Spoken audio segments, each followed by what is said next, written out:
Hello everyone, कैसे आप लोग, कैसे चल रही है सबकी पढ़ाई? मजेदार चल रही होगी। ओके, उसी पढ़ाई को मजेदार बनाए रखने के लिए आज हम लोग डिस्कस करेंगे 2 मार्क के सारे पीवाईक्यूज, जिसके अंदर न्यूमेरिकल भी इंक्लूड होंगे। याद रखना।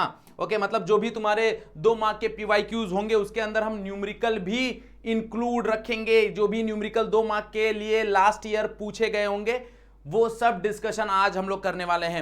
जैसा कि आपको पता है, हम लोग ने 1 मार्क का क्वेश्चन ऑलरेडी अपलोड कर दिया है और उस वीडियो पे सबसे ज्यादा कमेंट थे कि सर 2 मार्क, 3 मार्क, 4 मार्क के क्वेश्चन के वीडियोस इसी तरह बनाइए। तो आज हम लोग लेके आ गए हैं 2 मार्क के क्वेश्चंस के सारे पीवाईक्यूज के वीडियो क्वेश्चंस, जिसके अंदर 2 मार्क के न्यूमेरिकल भी इंक्लूड होंगे। ओके, तो स्टार्टिंग से एंड तक वीडियो को मजेदार तरीके से देखिए। जो जो चीजें बताई जा रही है, जो जो चीजें जो क्वेश्चंस मार्क कराए जा रहे हैं, वो सारे के सारे क्वेश्चंस बेहतरीन तरीके से सॉल्व कीजिए। ओके, चलो स्टार्ट करते हैं वीडियो।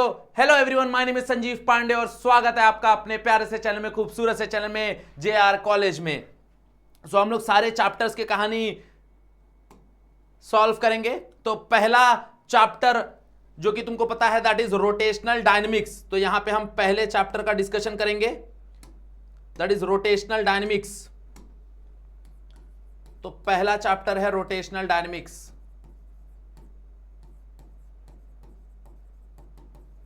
अब कौन कौन से क्वेश्चन वहां पे पूछे गए हैं वो है, तो सबसे पहला जो क्वेश्चन पूछा गया है वो देखो, state and prove the law of conservation of angular momentum. Okay, तो यहां पे तुमको law of conservation of angular momentum बताना है। 2 मार्क का सवाल है तो बहुत ज्यादा बड़ा नहीं करना, तुमको ध्यान देना है स्टेटमेंट में। स्टेटमेंट में तुमको पता है कि भाई जो भी एंगुलर मोमेंटम है, एंगुलर मोमेंटम वो कांस्टेंट रहता है। क्या रहता है? कांस्टेंट रहता है। इस चीज का ध्यान देना है। कब? जब तुम्हारा एक्सटर्नल टॉर्क एब्सेंट हो। तो एक्सटर्नल टॉर्क एब्सेंट रहेगा। अब हमको पता है dl/dt क्या होगा भाई? dl/dt होता है तुमको कांस्टेंट, टॉर्क, और टॉर्क 0 है। और अगर टॉर्क 0 है मतलब dl/dt 0 हो जाएगा। और जैसे ही dl/dt 0 हो गया मतलब L क्या होगा? कांस्टेंट होगा। इतना कहानी तुमको बताना है, स्टेटमेंट बताना है और उसका प्रूफ बताना है। 2 मार्क तुमको मिल जाएगा, 2 मार्क तुमको मिल जाएगा। क्लियर? ये 2 मार्क का सवाल है। अब यही सेम सवाल देखो, एक बार यहां पे एग्जाम में आ चुका है, एक बार यहां पे एग्जाम में आ चुका है। State and prove the principle of conservation of angular momentum. Yes और नो? मतलब 2 बार ये एग्जाम में आ चुका है। ये कभी कभी 3 मार्क के लिए भी आ जाता है एग्जाम में। ओके, वहां पे हम अलग डिस्कशन रखेंगे।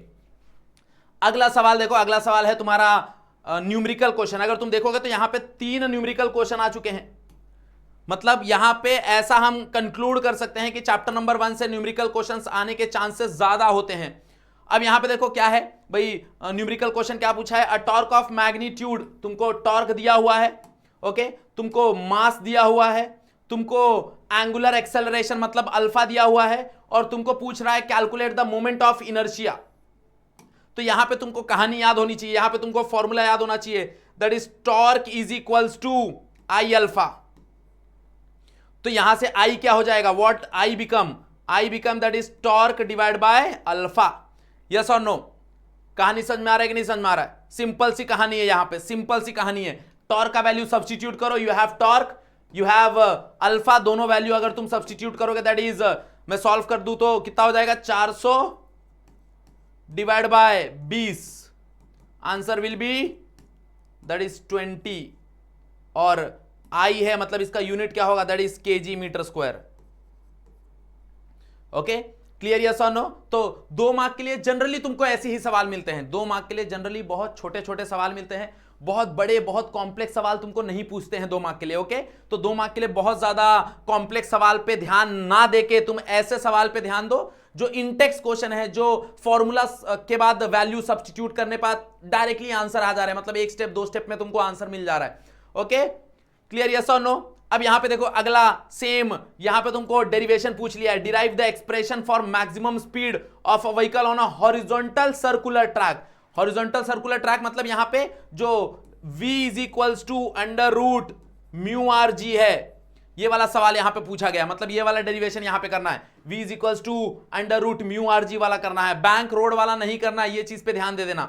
क्लियर, यस और नो? ओके, ये ऑलरेडी हम लोग ने डिस्कस किया हुआ है। अगर तुम चाहो तो हमने वन शॉट वीडियो डिस्कस किया हुआ है, वहां पे हमने ये वाला डेरिवेशन डिस्कस किया हुआ है, तो वो तुमको लाइव वाले प्लेलिस्ट में मिल जाएगा रोटेशनल डायनामिक्स का, वहां से तुम रेफर कर सकते हो। ओके, अगर किसी भी चीज का डेरिवेशन का तुमको आंसर चाहिए तो तुम वन शॉट में रेफर कर सकते हो।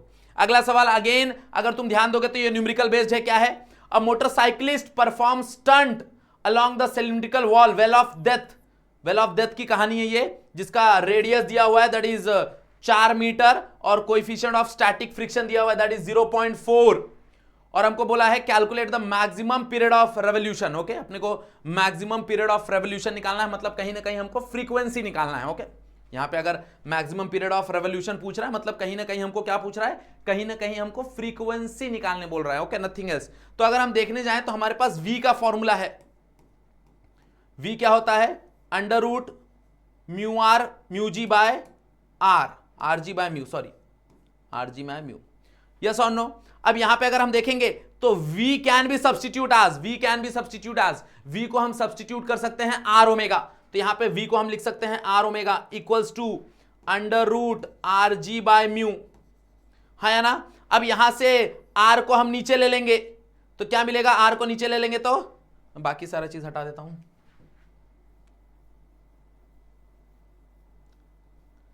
तुम स्क्रीनशॉट ले सकते हो। ओके, चलो इसको अच्छे से लिख देता हूं यहां पे। तो v is equals to under root r g by mu होता है, और v can be written as r omega equals to under root r g by mu. अब r नीचे आ जाएगा तो omega equals to under root of g by r mu, because एक r cancel हो जाएगा, और यहां पे omega can be written as 2 pi n, तो ये 2 pi n equals to under root g by r mu. अब ये 2 पाई को नीचे भेज दो तो n इक्वल्स टू क्या हो जाएगा? 1/2 pi under root g by r times mu. This is the formula. अब ये फॉर्मूला तुम यहां पे इस्तेमाल करोगे, वैल्यूज पुट करोगे। देखो g का वैल्यू तुमको बोला है 10 लेने के लिए, तो g का वैल्यू 10 ले सकते हो तुम। r तुमको पता है r का वैल्यू दिया हुआ है दैट इज 4 मीटर, वो तुम 4 ले सकते हो। म्यू तुमको पता है म्यू क्या होगा, that is your coefficient of friction that is 0.4। Substitute solve you will get the answer. Clear, yes और नो? ये वाला क्वेश्चन सब लोग सॉल्व करके मेरे को कमेंट में आंसर बताएंगे इसका कि भाई इसका आंसर क्या आया है। एवरीवन ये सॉल्व करके कमेंट में तुम आंसर जरूर बताना। क्लियर, यस और नो? हाँ या ना? ओके, चलो आगे बढ़ते हैं। नेक्स्ट चैप्टर नंबर 2 अगर हम देखें तो chapter number 2 that is your mechanical properties of fluid.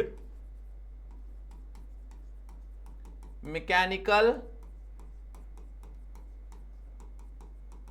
Properties of fluid, mechanical properties of fluid की कहानी है। यहां पे देखो जरा, पहला सवाल है using the Newton law of viscosity for streamline flow derive an expression for the coefficient of viscosity. Okay, यहां पे देखो तुमको कोएफिशिएंट ऑफ विस्कोसिटी को डिराइव करना है, और अगर तुम यहां पे ध्यान दोगे तो यहां पे बोला है define the coefficient of viscosity and state it's formula and unit. मतलब अगर तुम एक क्वेश्चन कर लेते हो तो 2 क्वेश्चन ऑलरेडी तुम्हारा हो जाता है, क्योंकि वही क्वेश्चन को घुमा फिरा के यहां पूछा गया है।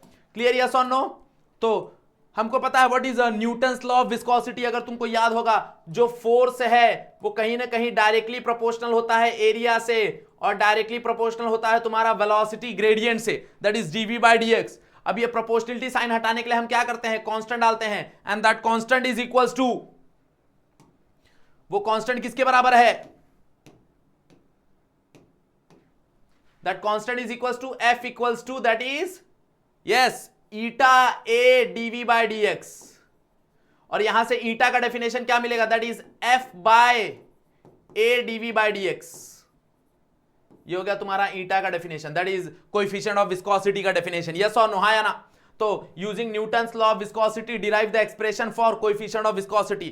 तो इतनी कहानी कर दो। स्टेटमेंट लिखना बहुत जरूरी है। Using Newton's law of viscosity मतलब यहां पे तुमको इसको स्टेटमेंट के फॉर्म में लिखना पड़ेगा। That is viscous force is directly proportional to the area, surface area, and it is also directly proportional to the velocity gradient। ये जो dv by dx है इसको velocity gradient बोला जाता है। yes or no? हाँ या ना? समझा कहानी, और बाद में उसके बाद तुमको ये डिराइव कर देना है ना। अब यहां पे देखो, यहां पे तुमको डिफाइन करने बोला है, कोएफिशिएंट ऑफ विस्कोसिटी डिफाइन करना है। कोएफिशिएंट ऑफ विस्कोसिटी डिफाइन करना है, इसका मतलब क्या भाई, इसी चीज को तुमको डेफिनेशन में लिखना है। That is nothing but viscous force per unit area per unit velocity gradient. Yes और no? It is a ratio of viscous force per unit area per unit velocity gradient, हाँ या ना। अब इसके यूनिट की बात कर ले तो इसका यूनिट क्या हो जाएगा, दैट इज ऊपर है एफ मतलब न्यूटन, नीचे क्या हो जाएगा तो न्यूटन पर मीटर स्क्वायर, और यहां पे वेलोसिटी ग्रेडियंट है। अगर तुमको याद होगा वेलोसिटी ग्रेडियंट का यूनिट होता है पर सेकंड, तो ये हो जाएगा पर सेकंड, ये सेकंड ऊपर चला जाएगा तो न्यूटन सेकंड पर metre square. This is nothing but तुम्हारा एसआई यूनिट हो गया, और यही तुम्हारा फॉर्मूला हो गया। क्लियर, यस और नो? हाँ या ना? कहानी समझ में आया? यस और नो? ओके चलो, मैं ऐसा बोल रहा हूं जैसे लाइव ले रहा हूं, वो हैबिट हो गया, अभी कंटिन्यूअस लाइव ले रहा था ना, तो ऐसा हो गया कि भाई मेरे को ऐसा लग रहा है लाइव ले रहा हूं और तुम लोग का रिस्पॉन्स आने वाला है, ऐसा। क्लियर, आगे बढ़े, चलो अगला सवाल देखो, न्यूमेरिकल है, तो यहां पे भी तुमको अच्छे खासे न्यूमेरिकल मिल सकते हैं। मैं ये हटा दे रहा हूं, कॉपी कर लेना ये। चलो, तो यहां पे देखो अच्छे खासे तुमको यहां पे न्यूमेरिकल है। पहला न्यूमेरिकल बोला है a horizontal force of 0.5 Newton. तो हॉरिजॉन्टल फोर्स मतलब तुम्हारा यही कहानी है, ये वाला फोर्स ही, ये वाला फॉर्मूला ही लगेगा, that is F equals to eta a dv by d x, यही लगेगा अगर तुम देखने जाओ, क्योंकि तुमको फोर्स दिया हुआ है यहां पे, हाँ या ना। फिर तुमको बोला है कि जो मेटल है उसका एरिया दिया हुआ है, मेटल सरफेस का एरिया दिया हुआ है, that is 10 to the power -2 metre square. यहां पे देखो वेलोसिटी दी हुई है, मतलब यहां पे वेलोसिटी तुमको दी हुई है, मतलब ये जो डीवी का वैल्यू दिया हुआ है, ये वाला वैल्यू दिया हुआ है, डीवी का वैल्यू दिया हुआ है। बोला है थिकनेस दिया हुआ है, देखो ये थिकनेस दिया हुआ है लेयर का, मतलब ये dx का वैल्यू दिया हुआ है, ओके, dx का value that is 0.5 into 10 to the power -3, ये दिया हुआ है, ओके। और अपने को बोला है कोएफिशिएंट ऑफ विस्कोसिटी निकालना है, मतलब सेम कहानी, यहां से तुम ईटा को क्या लिख दोगे, eta can be written as F by A dv by dx। इसके अंदर वैल्यू सब्स्टिट्यूट करो, वैल्यू सब्स्टिट्यूट करने के बाद सॉल्व करो, you will get the answer. Clear, yes और नो? तो अगर तुम नोटिस करो तो देखो इस पे ही सवाल बन रहा है, मतलब कहीं ना कहीं न्यूटन्स लॉ ऑफ विस्कोसिटी पे ही सवाल बन रहा है, ओके। नेक्स्ट यहां पे देखो क्या बोला है, calculate the diameter of the water drop if the excess pressure inside is 80 newton metre square, okay. मतलब यहां पे तुमको पी माइनस पी नॉट दिया हुआ है, क्या दिया हुआ है, पी माइनस पी नॉट, और ड्रॉप दिया हुआ है, ड्रॉप दिया हुआ है। तो जरा याद करो ड्रॉप के लिए व्हाट इज एक्सेस प्रेशर का formula, that is 2T by R, हाँ है ना भाई। ड्रॉप के लिए जो एक्सेस का फॉर्मूला है, एक्सेस प्रेशर का फॉर्मूला है वो 2T बाय R है। वही चीज बबल के लिए अगर तुम देखोगे तो बबल के लिए 4T बाय R हो जाएगा, हाँ है ना। तो you can substitute, access pressure का वैल्यू दिया हुआ है दैट इज 80, तो 80 यहां पे पुट कर दो, हाँ या ना। सरफेस टेंशन तुमको दिया हुआ है, this is the surface tension, that is your 7.2 into 10 to the power -2, ये -2 है, ये एक्स्ट्रा है। क्लियर, यस और नो? तो वैल्यू पुट करो, तुमको वहां पे रेडियस मिलेगा, रेडियस को तुम डबल कर दो तो तुमको डायामीटर मिल जाएगा, क्योंकि वहां पे डायामीटर पूछ रहा है। क्लियर, यस और नो? तो ये तुम्हारा चैप्टर नंबर 2 की कहानी हो गई। Next is your kinetic theory of gases.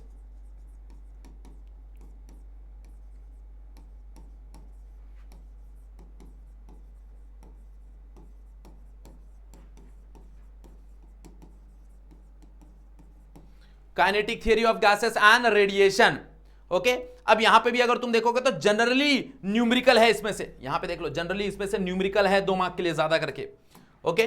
तो पहला न्यूमेरिकल क्या है, देखो जरा ध्यान से, बोला है calculate the energy radiated in 1 minute, मतलब टाइम दिया हुआ है तुमको, यहां पे टाइम दिया हुआ है, for perfectly black body, surface area दिया हुआ है, फॉर सरफेस एरिया दिया हुआ है, when it is maintained eight, तुमको टेम्परेचर दिया हुआ है 127 डिग्री सेल्सियस। अब ये हमेशा ध्यान रखो, जब कभी भी तुमको टेम्परेचर दिया होगा डिग्री सेल्सियस में, तो इट्स योर रिस्पॉन्सिबिलिटी कि तुम उसको केल्विन में कन्वर्ट करो। मतलब यहां पे तुमको 127 प्लस 273 करना पड़ेगा, तो जो भी तुम्हारा टेम्परेचर होगा that is 127 plus 273 which is equals to 400 kelvin, okay. अब यहां पे फॉर्मूला कौन सा लगेगा, तुमको याद होगा स्टीफन बोल्ट्जमैन लॉ लगेगा यहां पे, that is Q by AT is equals to sigma T का पावर 4, हाँ या ना, वेयर Q तुमको कैलकुलेट करना है, तो Q कैलकुलेट करना है तो AT इधर आ जाएगा, तो Q is equals to sigma AT capital T का पावर 4, ये वाली कहानी लगेगी। यस और नो, हाँ या ना। सिग्मा का वैल्यू होता है 5.67 into 10 to the power -8। But अगर तुमको याद नहीं है तो तुम क्वेश्चन पेपर में तुम्हारे स्टार्टिंग में दिया होगा, जो नेसेसरी कांस्टेंट होंगे वो मेंशन होंगे, तो उस चीज का ध्यान रखना। ओके, अब तुम सारे वैल्यू पुट करो, you will get the Q का वैल्यू। क्लियर, यस और नो? समझा ये वाला क्वेश्चन नंबर 1। चलो आगे, next is your show that average energy per molecule is directly proportional to the absolute of temperature। यहां पे तुमको ये वाली कहानी प्रूफ करनी है काइनेटिक एनर्जी की, दैट इज के इक्वल्स टू 3/2 kBT। ये वाली कहानी तुमको यहां पे प्रूफ करनी है। ओके, ये ऑलरेडी हम लोग ने डिस्कस किया हुआ है, हमने KTG का ये लिया हुआ है, लाइव सेक्शन लिया हुआ है, वहां पे तुम वन शॉट में जाके देख सकते हो। ये चीज हमने प्रूफ किया हुआ है, अगर तुमको आंसर चाहिए तो। अगर तुम्हारे पास ऑलरेडी है तो बस ये याद रखो कि तुमको ये प्रूफ करना है। क्लियर, यस और नो? हाँ या ना?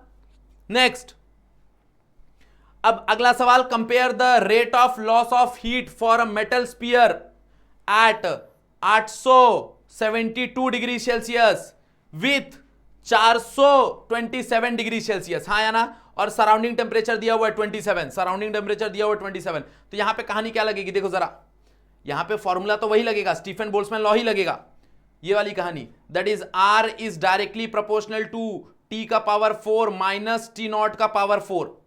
ओके, तो यहां पे हम दोनों को कंपेयर करना है, मतलब रेशो लेना है, तो R1 divide by R2 equals to T1 का पावर 4 माइनस T0 मतलब surrounding temperature, divide by T2 का पावर 4 माइनस T0 का पावर 4। T1 तुमको दिया हुआ है दैट इज 827 को कन्वर्ट करो तुम्हारा केल्विन में, ये जरूरी है केल्विन में कन्वर्ट करना, तो ये 1000 हो जाएगा। ओके, और 427 को भी तुमको केल्विन में कन्वर्ट करना पड़ेगा, और ये जो 27 है इसको भी तुमको केल्विन में कन्वर्ट करना पड़ेगा। चारों वैल्यू केल्विन में कन्वर्ट करो, सब्स्टिट्यूट करो, सॉल्व करो, रेशो लो, you will get the R1 by R2। Compare करने बोला है बस, मतलब तुमको रेशो निकालना है, नथिंग एल्स। क्लियर, यस और नो, हाँ या ना? आगे बढ़े, चलो नेक्स्ट तुम्हारा chapter number 4 that is thermodynamics.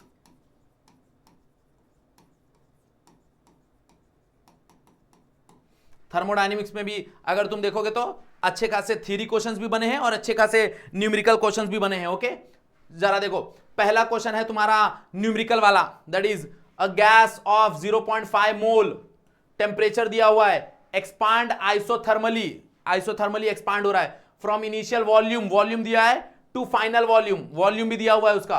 What is a work done, तो तुमको पता है आइसोथर्मल का यहां पे वर्क डन का फॉर्मूला लगेगा। आइसोथर्मल का वर्क डन का फॉर्मूला क्या है? nRT ln V2 bye V1, आया ना?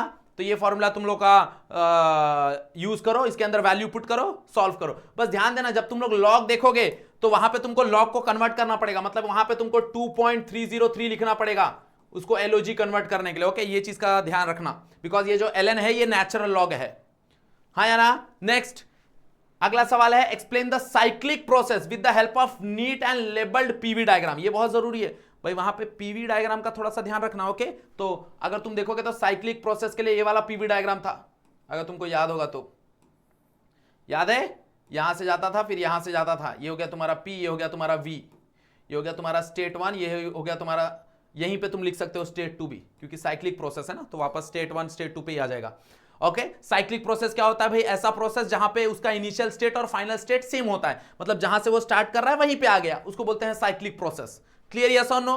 नेक्स्ट अगला सवाल क्या बोल रहा है देखो जरा, explain the change in internal energy of a thermodynamic system by heating it. Okay, अपने को हीट से, देखो दो तरीके से हम इंटरनल एनर्जी चेंज कर सकते हैं, एक हम वर्क डन करके कर सकते हैं, एक हीट करके कर सकते हैं। तो हीट की कहानी सिंपल है, अगर मान लो ये सिस्टम है, सिस्टम को तो अगर तुम हीट दोगे, अगर सिस्टम को तुम हीट दोगे, क्यू दोगे, तो उसका इंटरनल एनर्जी इंक्रीज होगा। इंटरनल एनर्जी क्या होगा? इंक्रीज होगा। और अगर वही सिस्टम से तुम क्यू बाहर ले लोगे, क्यू अगर तुम बाहर ले लोगे तो उसका जो इंटरनल एनर्जी है वो डिक्रीज होगा। क्लियर, यस और नो? तो सिंपल सी कहानी है, डायग्राम बनाओ, ड्रॉ करो। ओके, नेक्स्ट अगेन वापस 3 सवाल, देखो यहां पे ग्राफ का सवाल आ रहा है। Draw the PV diagram and explain the concept of positive work done and negative work done. Okay, अगर तुमको याद होगा तो ये वाली कहानी थी, मैं ये हटा देता हूं, रेफरेंस के लिए ड्रॉ कर लो।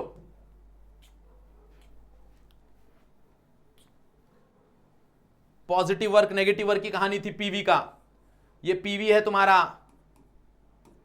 तो यहां से ऐसा जाएगा, मतलब यहां पे अगर वॉल्यूम एक्सपांड हो रहा है, वॉल्यूम एक्सपांड हो रहा है, this is your 1 and this is your 2, तो अगर वॉल्यूम एक्सपांड हो रहा है ओके, तो यहां पे जो भी वर्क है वो तुम्हारा पॉजिटिव वर्क है, और वही कहानी ऐसी बदल जाएगी, ऐसा हो रहा है, मतलब अब तुम्हारा जो वॉल्यूम है वो डिक्रीज हो रहा है, ये पीछे जा रहा है,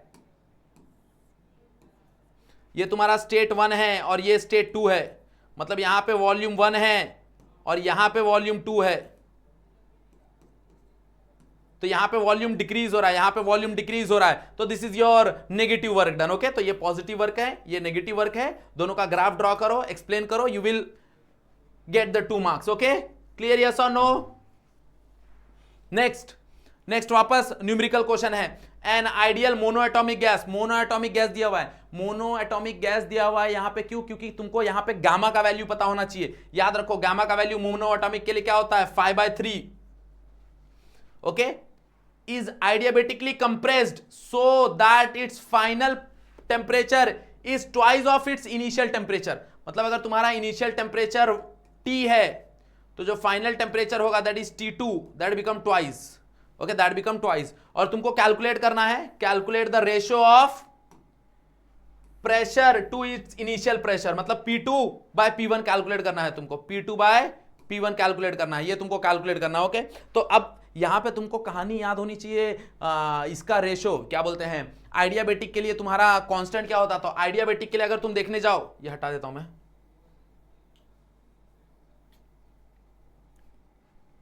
तो आइडियाबेटिक के लिए हम यूज करते हैं PV raise to gamma equals to constant, ये याद रखो, PV raise to gamma is equals to constant. But यहां पे अगर हम देखेंगे तो यहां पे प्रेशर तो है बट कहीं पे वॉल्यूम नहीं है, यस और नो? कहीं पे अगर तुम देखोगे तो वॉल्यूम नहीं है यहां पे, तो हम यहां पे क्या कर सकते हैं, वॉल्यूम को सब्स्टिट्यूट कर सकते हैं। कैसे सब्स्टिट्यूट कर सकते हैं, हमको पता है PV is equals to nRT, फिलहाल nRT कांस्टेंट है, ध्यान मत दो उसके ऊपर, तो कहीं ना कहीं हम वॉल्यूम को क्या पुट कर सकते हैं, वॉल्यूम को हम पुट कर सकते हैं टेम्परेचर बाय प्रेशर, तो यहां पे अगर हम वॉल्यूम को पुट करेंगे टेम्परेचर बाय प्रेशर, तो ये वाला प्रेशर वैसे ही रहेगा, ये रहेगा टेम्परेचर बाय प्रेशर होल का power gamma equals to C। Okay, अब यहां पे ध्यान दो, तो यहां पे क्या हो जाएगा, ये ऊपर जाएगा तो प्रेशर का वैल्यू हो जाएगा 1 माइनस गामा और टेम्परेचर हो जाएगा raise to gamma equals to C, मतलब ये वाली कहानी यहां पे यूज होगी। ओके, मतलब हम इसको लिख सकते हैं P1 1 minus gamma T1 gamma equals to P2 1 minus gamma T2 gamma. Okay, ये वाला कहानी हम लोग यूज कर सकते हैं यहां पे, क्लियर? अब यहां पे तुमको T1 का वैल्यू पता है T, T2 का वैल्यू पता है 2T और गामा का वैल्यू पता है 5/3, तो substitute all the value, you will get the answer. Clear, yes और no? So these are the questions, 2 mark questions जो कि PYQs हैं तुम्हारे थर्मोडायनेमिक्स के। Okay, next is your chapter number 5, that is oscillation. ये ऑसिलेशन के सवाल हैं, और ये चैप्टर नंबर 6 सुपरपोजिशन,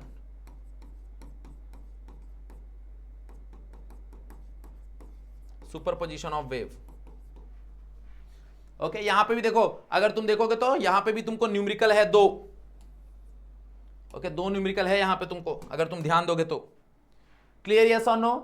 क्या न्यूमेरिकल है देखो जरा भाई, बॉडी है जिसका मास दिया हुआ है और रिस्टोरिंग फोर्स दिया हुआ है और डिस्प्लेसमेंट दिया हुआ है दैट इज 4 सेंटीमीटर। हमको बोला है क्या, determine the force constant and time period of SHM, yes और नो? तो फोर्स कांस्टेंट का हमको फॉर्मूला पता है, व्हाट इज फोर्स कांस्टेंट का formula, that is K is equals to F/x, तो x भी दिया है तुमको, दैट इज, बस ये याद रखना 4 सेंटीमीटर है तो इंटू 10⁻⁻2 आएगा, क्योंकि उसको कन्वर्ट करना पड़ेगा। ओके, और यहां पे तुमको फोर्स भी दिया हुआ है, दोनों वैल्यू सब्स्टिट्यूट करोगे, you will get the value of K, तुमको यहां पे K का वैल्यू मिल जाएगा, हाँ या ना? अब तुमको बोला है टाइम पीरियड निकालना है, तो यहां पे तुमको टाइम पीरियड का फॉर्मूला पता होना चाहिए। टाइम पीरियड का फॉर्मूला क्या होता है, T is equals to 2π√m/k, time period का फॉर्मूला √m/k। एक मिनट देख लेता हूं मैं, मेरे को K/और m/k में थोड़ा सा डाउट लग रहा है, मैं हर बार कंफ्यूज जाता हूं, बराबर है m/k बराबर है,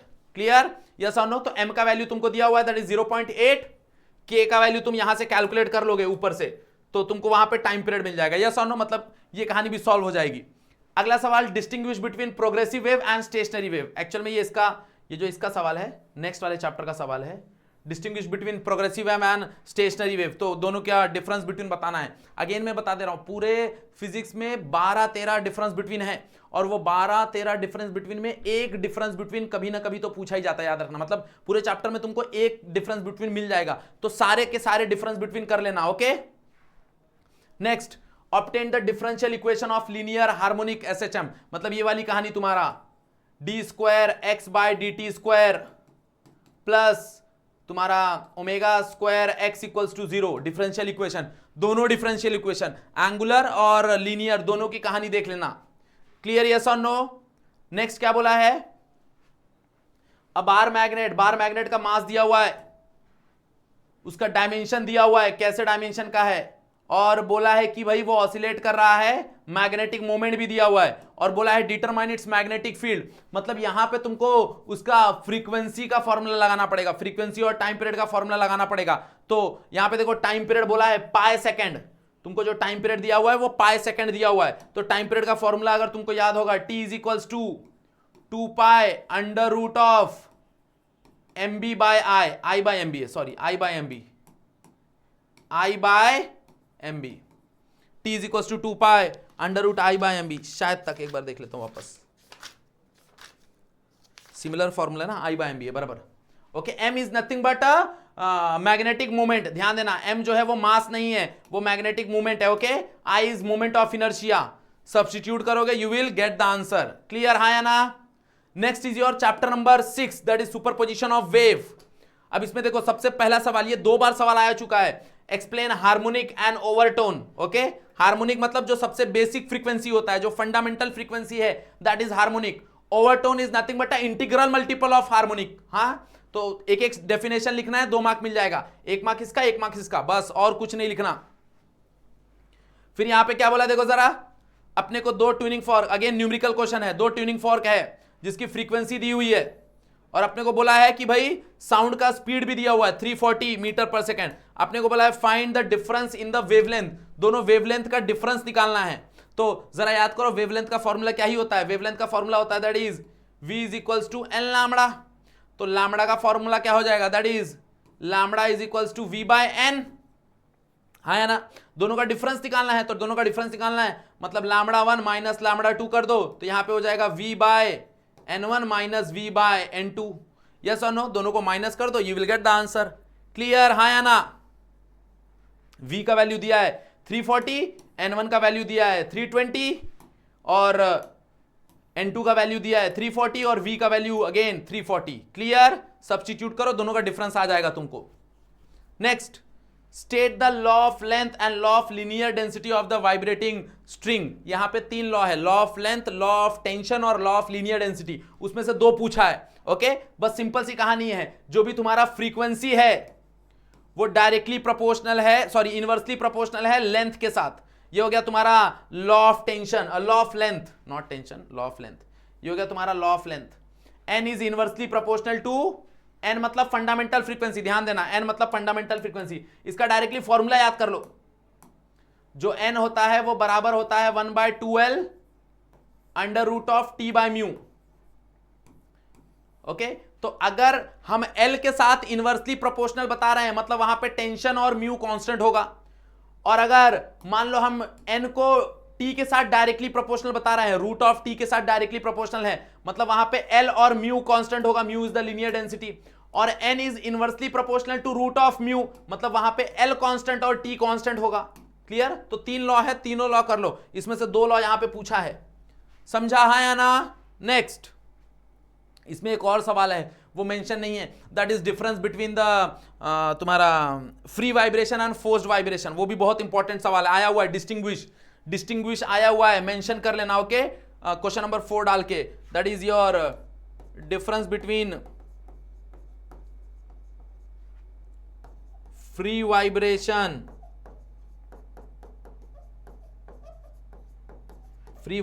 and forced vibration, free vibration and forced vibration, तो ये इंपॉर्टेंट है। ओके चलो, next is your chapter number 7, that is your wave optics, और 8 इज योर इलेक्ट्रोस्टैटिक। ओके देखो जरा, तो यहां पे तुम देखोगे तो पहला तुमको न्यूमेरिकल है, ये छोटा न्यूमेरिकल है। Telescope has a objective of diameter 2.5 diameter है, और what is the angular resolution of wavelength, wavelength दिया हुआ है, तो तुमको याद होगा इसका एंगुलर रेजोल्यूशन का फॉर्मूला, थीटा का formula. What is the theta का फॉर्मूला फॉर, क्या था थीटा का formula? Theta is equal to 1 point, मेरे को याद नहीं था, lambda divide by d, where d is the diameter. Okay, और lambda is nothing but your 7500, that is, बस उसको तुमको कन्वर्ट करना पड़ेगा 7500 into 10 to the power -10 metre. Okay, और डी का वैल्यू ऑलरेडी मीटर में है, तो सब्स्टिट्यूट करो, तुमको थीटा आ जाएगा। इसी चीज को तुम रेसिप्रोकल कर दोगे तो तुमको रेजोल्यूशन आ जाएगा, रिजॉल्विंग पावर आ जाएगा। फिलहाल यहां पे तुमको एंगुलर रेजोल्यूशन बोला है, तो एंगुलर रेजोल्यूशन का मतलब होता है थीटा निकालो। क्लियर, यस और नो? ये सवाल एमसीक्यू में भी पूछ लेते हैं कि भाई जो रिजॉल्विंग पावर है वो लैम्बडा पे कैसे डिपेंड करता है, डी पे कैसे डिपेंड करता है।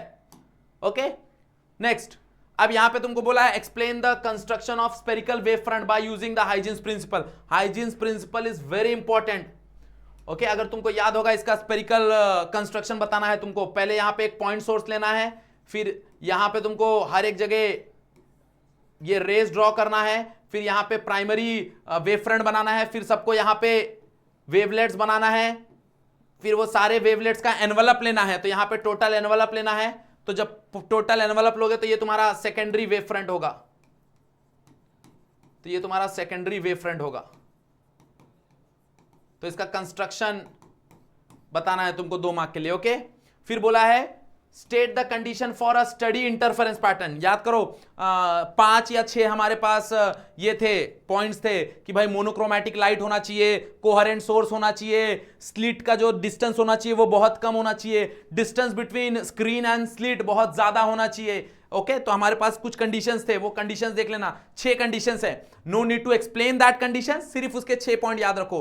The light should be monochromatic, light should be coherent. Okay, फिर तुम्हारा slit distance should be very narrow, the distance between slit is very less. Okay, बहुत कम होना चाहिए, और distance between the screen and slit should be very large.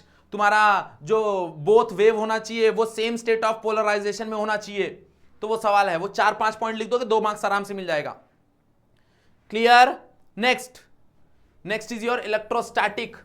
अब अगर तुम इलेक्ट्रोस्टैटिक में देखोगे तो सबसे पहला जो है तुम्हारे पास draw neat label draw when the graph generator. Okay, मतलब यहां पे तुमको सिर्फ डायग्राम बनाने बोल देते हैं 2 मार्क के लिए। ओके, हम लोग अगर तुमको ऐसा है कि मैं अलग से डायग्राम के ऊपर कौन कौन से इंपॉर्टेंट डायग्राम है उसके ऊपर भी अगर वीडियो बनाऊं तो तुम कमेंट सेक्शन में मेरे को बता देना, मैं उसके ऊपर भी वीडियो बना दूंगा। ओके, कि तुमको जानना है कि कौन कौन सा डायग्राम आने वाला है या फिर आता है या फिर पूछा गया है। Okay, important diagram. Next question है derive an expression for the electric field intensity due to infinitely long straight charge wire. तो इसका इलेक्ट्रिक फील्ड का फॉर्मूला हमने डिराइव किया है, हमने 1 शॉट वाला जो लेक्चर लिया है वहां पे हमने इलेक्ट्रिक फील्ड का फॉर्मूला डिराइव किया है, that is lambda divide by 2 pi epsilon naught L नहीं आर। क्लियर, तो अगर तुमको ये डेरिवेशन चाहिए तो ऑलरेडी लाइव सेक्शन में तुम जा सकते हो, वहां पे इलेक्ट्रोस्टैटिक का लाइव 1 शॉट खत्म हो चुका है, वहां पे हमने ये क्वेश्चन डिस्कस किया हुआ है, तो वहां पे तुमको उसका डेरिवेशन मिल जाएगा। ओके, नेक्स्ट सेम इसका सवाल भी हमने डिस्कस किया हुआ है, obtain N expression for the equivalent capacitance of 2 capacitor C1 and C2। तो ये ऑलरेडी हमने डिस्कस किया हुआ है सीरीज में, तो वही वीडियो में हमने डिस्कस किया हुआ है। अगर तुमको आंसर चाहिए तो तुम वहां पे लाइव सेक्शन में जाके इलेक्ट्रोस्टैटिक का 1 शॉट वीडियो देख सकते हो। ओके, अभी कुछ 1 हफ्ते पहले ही हमने लिया है वो, समझा? यस और no? Next chapter number 9, that is your current electricity. Very important chapter and very easy.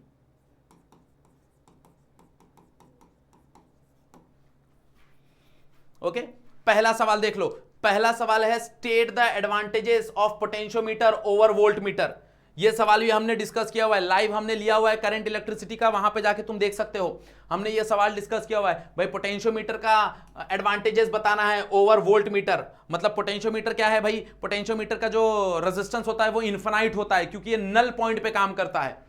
Volt meter का रेजिस्टेंस इन्फिनाइट नहीं हो पाता, हाँ वेरी लार्ज है बट इन्फिनाइट नहीं है। क्लियर, यस और नो?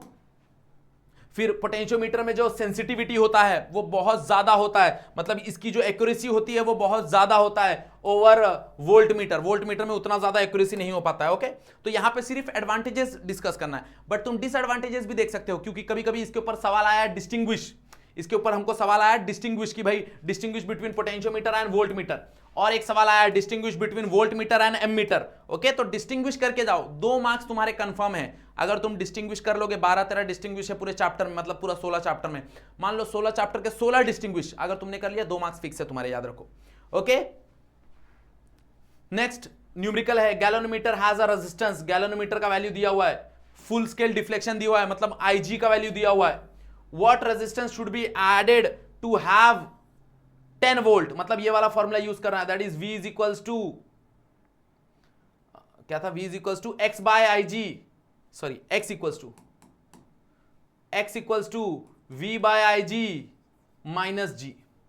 ओके, तो यहां पे तुमको x का वैल्यू निकालना है, V का वैल्यू तुमको दिया हुआ है, कितना दिया है 10 वोल्ट, तो यहां पे आ जाएगा 10 वोल्ट। IG का वैल्यू तुमको दिया है दैट इज 0.2 मिली एंपियर, तो मिली है मतलब 10 टू द पावर -3 होगा, और वो 0 पॉइंट है उसको एक हटा के -4 कर दिया, माइनस जी का वैल्यू, गैलोनोमीटर का वैल्यू दिया है दैट इज 100। इसको सॉल्व करो, you will get the x का वैल्यू। सिंपल सवाल है, यस और नो? देखो सेम सवाल रिपीट हुआ है, सेम सवाल यहां पे भी सेम है। गैलोनोमीटर का तुमको रेंज बताना है 10 वोल्ट का, बस यहां पे जो करंट दिया है वो माइक्रो एंपियर में दिया हुआ है, 20 माइक्रो एंपियर। 20 माइक्रो एंपियर मतलब 10 टू द पावर -6। सेम सवाल, सेम फॉर्मूला, यही फॉर्मूला लगेगा वहां पे। ओके, सेम यहां पे देखो, यहां पे मूविंग कॉइल गैलोनोमीटर है, show that n equals to G by n -1 where n is a shunt. ये तुम्हारा एम मीटर, गैलोनोमीटर को जब एम मीटर में कन्वर्ट करते हैं वो वाली कहानी है, वो वाला कंडीशन है ये, अगर तुम ध्यान दोगे तो। ये भी हमने डिस्कस किया हुआ है लाइव वाले सेक्शन में, तुम वहां जाके पूरा वीडियो देख सकते हो।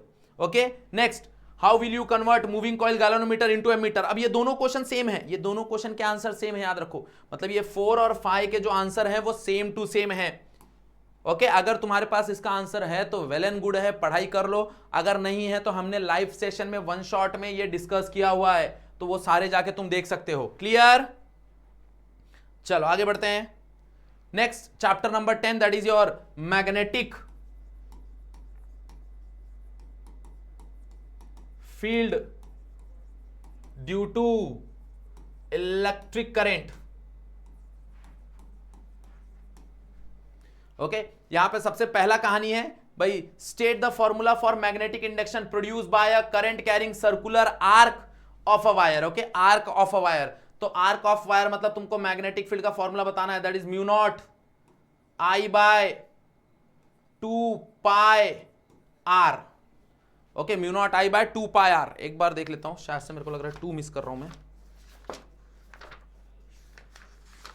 कंप्लीट वायर के लिए ना, mu naught I by 4 pi R है, 2 के जगह 4 पाई R है, मैंने बोला ना कुछ तो मैं मिस कर रहा हूं, यहां पे 4 पाई R है, और साथ में टीटा, साथ में इंटू टीटा।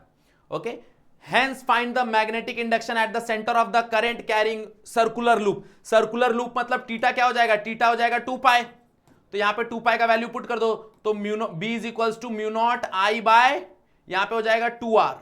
ये सर्कुलर लूप के लिए फॉर्मूला है। ओके, तो पहले तुमको ये वाला फॉर्मूला बताना है आर्क के लिए, फिर तुमको सर्कुलर लूप के लिए बताना है कि भाई for circle theta is equals to 2 pi, हाँ या ना। अब यहां पे देखो again one of the most important law है इस चैप्टर में, बायो-सैवर्ट लॉ और एम्पियर लॉ, उस पर सवाल बनते हैं। यहां पे बोला है देखो, explain Biot Savart law with suitable diagram. तुमको याद होगा dB is directly proportional to I dl sine theta by R square, और बाद में प्रोपोर्शनलिटी साइन हटाने के लिए हम म्यू नॉट बाय 4 पाई लगाते हैं। क्लियर, तो अगर वो तुमने डिफाइन कर दिया you will gate 2 marks. Diagram भी बनाना याद रखो, ऐसा वो वायर वाला डायग्राम था अगर तुमको याद होगा तो। फिर यहां पे देखो अगेन न्यूमेरिकल क्वेश्चन है, मतलब इस चैप्टर से न्यूमेरिकल क्वेश्चन आ जाते हैं। ओके, क्या है? Calculate the current through the long straight wire at a distance of 2.4 centimetre where the magnetic field intensity is 6 micro tesla. Okay sorry 16 micro tesla. तो 16 है मतलब 16 इंटू 10 टू द पावर -6 और ये centimetre है मतलब 2.4 into 10 to the power -2। ये are का value दिया हुआ है, ये बी का वैल्यू दिया हुआ है।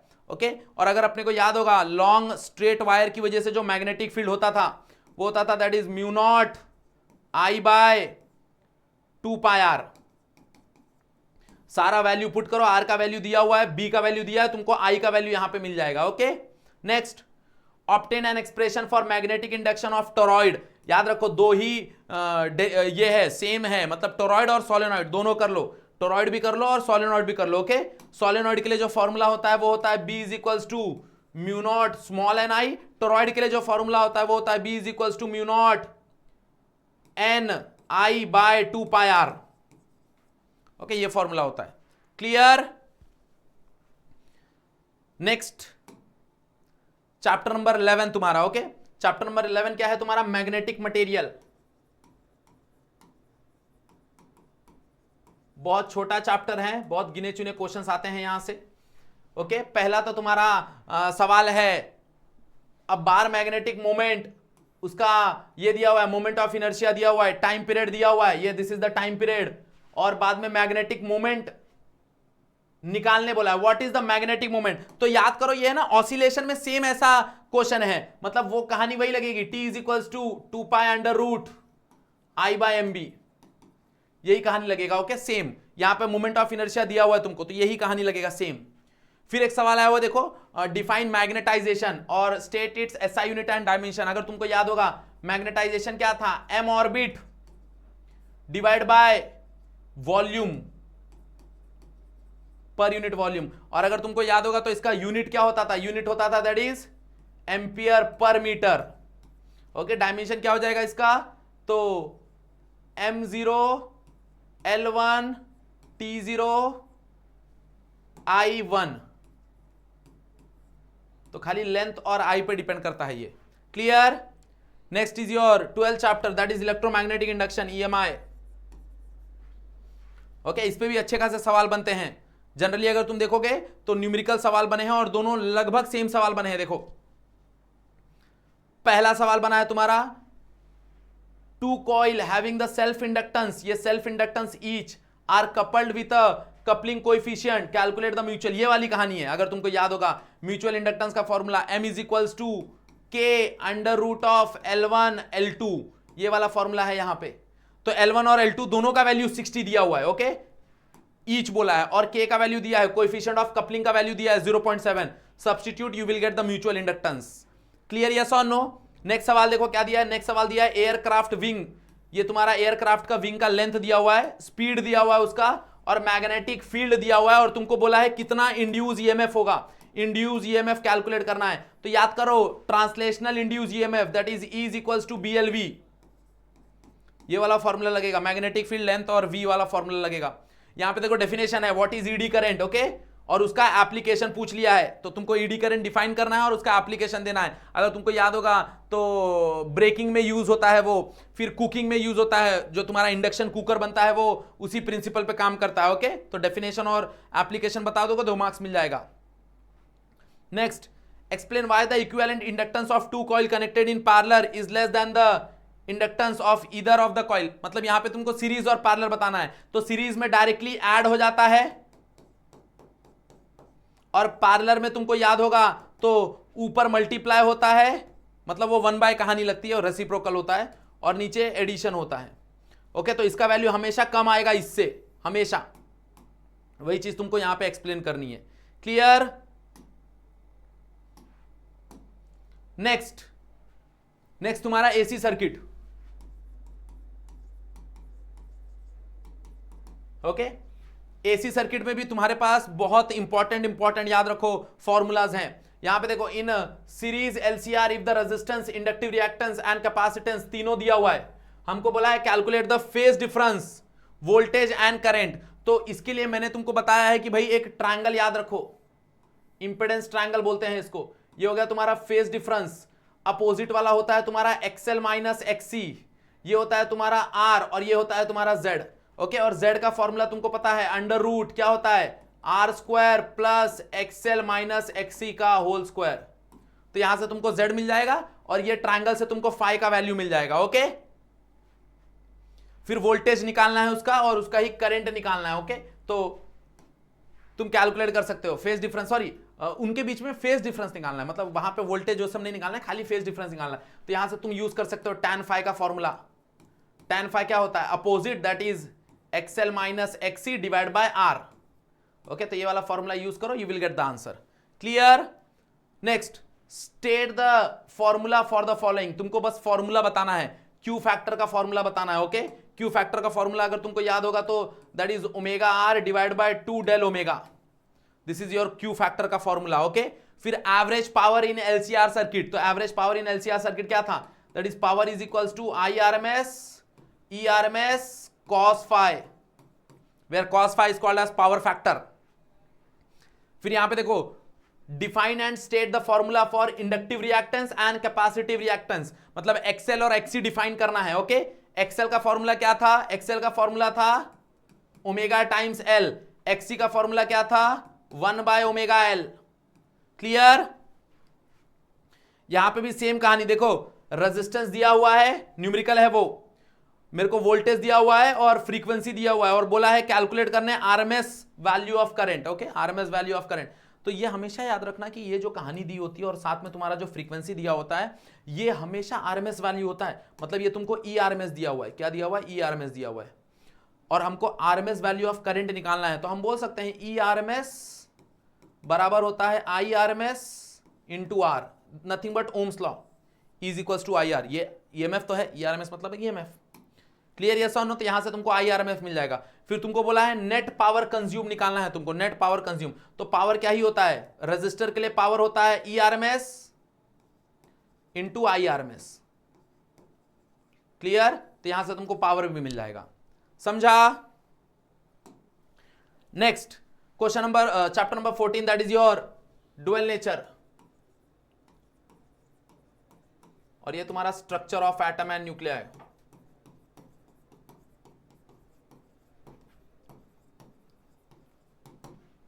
क्लियर? सो डुअल नेचर में देखो, डुअल नेचर में ज्यादा करके जो सवाल बना है ना वो डी ब्रॉगली वेवलेंथ पे बना है, याद रखो। यहां पे भी अगर तुम देखोगे तो डी ब्रॉगली वेवलेंथ पे ही सवाल बना है। ज्यादा करके जो भी सवाल है वो डी ब्रॉगली वेवलेंथ, बोर का पॉस्टुलेट्स, ओके, उस पे ही ज्यादा सवाल बने हैं, तो वही चीज पे थोड़ा सा ध्यान दो। ओके, सॉरी, बोर का पॉस्टुलेट्स तो यहां पे है ना, डी ब्रॉगली यहां पे डुअल नेचर में फोटो इलेक्ट्रिक इफेक्ट और डी ब्रॉगली वेवलेंथ, यही दो इंपॉर्टेंट टॉपिक है, याद रखना। ओके, यहां पे एक क्वेश्चन दिया हुआ है, तो ये क्वेश्चन क्या दिया हुआ है, डी ब्रॉगली वेवलेंथ है जहां पे इलेक्ट्रॉन और प्रोटॉन के डी ब्रॉगली सेम है, मतलब उनका लैम्बडा सेम है, lambda P equals to lambda E. अब हमको पता है वेवलेंथ का फॉर्मूला क्या ही होता है, वेवलेंथ का फॉर्मूला होता है that is H divide bye, और उनका काइनेटिक एनर्जी का रेशियो निकालना है। तो काइनेटिक एनर्जी का फॉर्मूला क्या होता है, H divide by twice M P into K P, P क्योंकि प्रोटॉन, यहां पे हो जाएगा H divide by under root 2me into K E, की मतलब इलेक्ट्रॉन, ई मतलब इलेक्ट्रॉन, और यहां पे हमको मास ऑफ प्रोटॉन, ये मास है, हाँ, मास ऑफ प्रोटॉन और मास ऑफ इलेक्ट्रॉन में रिलेशन दिया है। सब्स्टिट्यूट, कट करो, सॉल्व करो, you will get the answer. Clear? Generally dual nature पे जो सवाल बनते हैं वो डी ब्रॉगली और फोटो इलेक्ट्रिक इफेक्ट पे ही बनते हैं, याद रखना। ओके, तुम्हारा आइंस्टाइन इक्वेशन हो गया, उस पे सवाल बनते हैं, फोटो इलेक्ट्रिक पे सवाल बनते हैं, डी ब्रॉगली पे सवाल बनते हैं। Okay, next is your structure of atom and nuclear. Okay, अब यहां पे देखो, पहला न्यूमेरिकल है, an electron in the hydrogen atom states in the second orbit, time दिया हुआ इतने टाइम के लिए। Okay, how many revolution will it make around the nucleus in that time. तुमको वेलोसिटी दिया हुआ है, उस ऑर्बिट का रेडियस दिया हुआ है। ओके, वेलोसिटी रेडियस दिया हुआ है, you can use the relation of radius, तुमको आंसर मिल जाएगा। ओके, मतलब कहीं ना कहीं तुमको फ्रीक्वेंसी निकालनी है, नथिंग एल्स। यहां पे भी तुमको सेम कहानी दी हुई, देखो कैलकुलेट द, मैंने बोला ना बोर का जो टॉपिक है that is your bore postulates, तीनों पॉस्टुलेट्स उस पे सवाल बनते ही बनते हैं। अब अगर तुम देखोगे ये, तो ये तुम्हारा बोर का थर्ड पॉस्टुलेट्स है, calculate the change in angular momentum of second postulates है, calculate the change in angular momentum of electron when it jump from third orbit to first orbit. तो एंगुलर मोमेंटम का formula क्या था भाई, NH/2 pi. Okay, Bohr का second postulate यही तो है, L is equal to NH by 2 pi. कहानी लगाओ, एक बार 2 के लिए लगा, फर्स्ट के लिए लगाओ, एक बार 3 के लिए लगाओ, दोनों को माइनस करो, you will get the answer. Next यहां पे क्या है, derive an expression for half life. Half life के लिए टाइम बताना है तुमको, यस और नो, यूजिंग तुम्हारा law of radioactive decay. मतलब ये वाला फॉर्मूला तुमको डिराइव करना है, T is equal to ln2 by lambda T half. ये वाला तुमको फॉर्मूला डिराइव करना है। फिर क्या दिया हुआ देखो जरा, next disintegration rate of radio active पर आर, इतना मतलब dN/dt दिया हुआ है, उसके लिए टाइम दिया हुआ है, वो रिड्यूस हो गया इतना, पर टाइम दिया हुआ है। कैलकुलेट द डीके कांस्टेंट, मतलब तुमको ये वाला फॉर्मूला लगाना है, dN/dt is equals to minus lambda, sorry क्या था, is equals to E raise to minus lambda T.